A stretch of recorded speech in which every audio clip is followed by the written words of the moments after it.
Hi, I'm Ryan Chalfant with Chalfant Family Farms. I'm a third-generation farmer. We raise no-till corn, beans, wheat. I work with my father and my wife, and we've been farming together for about 15, 16 years that I've been involved in the operation. We're basically a corn-soybean rotation. We plant wheat so we can plant a more diverse variety of cover crops on some fields. Other than that, we're about a 50-50 rotation with corn and soybeans. We've been 100% no-till for about 30 years.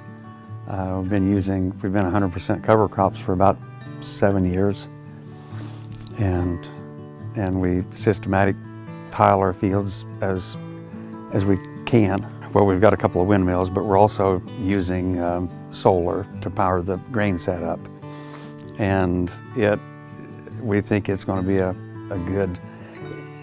I like using clean energy. We're not using fossil fuel. We're not, especially what we buy from foreign countries. Wind and solar is here and it's everywhere, and it's becoming efficient enough that it's profitable and pays for itself. Well, we do cover crops in the fall, plant them in the fall, so when we come in we do a burn down and either kill those before or sometimes after we plant, depending on the weather and whether it's corn or beans. So we'll spray and then plant, side dress, and then apply foliars or fungicide, things like that if need be. Typically we start in late September with harvest, early October, and we'll start harvesting sometime corn, sometimes beans first, and we'll put our wheat, start sowing wheat after the beans, and sow cover crops as much of our own as we can. We do some custom work with tiling, and then going through the equipment, getting everything serviced and repairs on all the planters and everything, getting it ready for the following year. Years ago, family farms used to be smaller. All the kids were involved, and the way it is now, you've got to be efficient and economical, and that's the reason. I mean, farming has changed.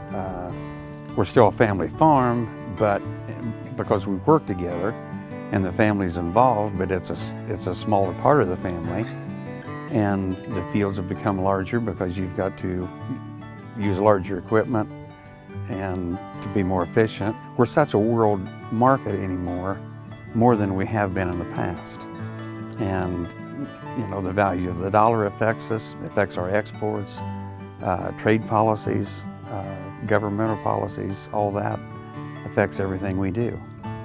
And so that's one thing I like about Farm Bureau. They help set policy and help guide the politicians that don't have experience and knowledge in that area. Farm Bureau gives us a chance to bind together as a group and get our voice heard. It also gives us, as a group, we can educate some of the non-farm kids so that they understand as they grow up where their food comes from and different products come from. I'm Ryan Chalfant. I'm Bob Chalfant, and we found our voice with the Indiana Farm Bureau.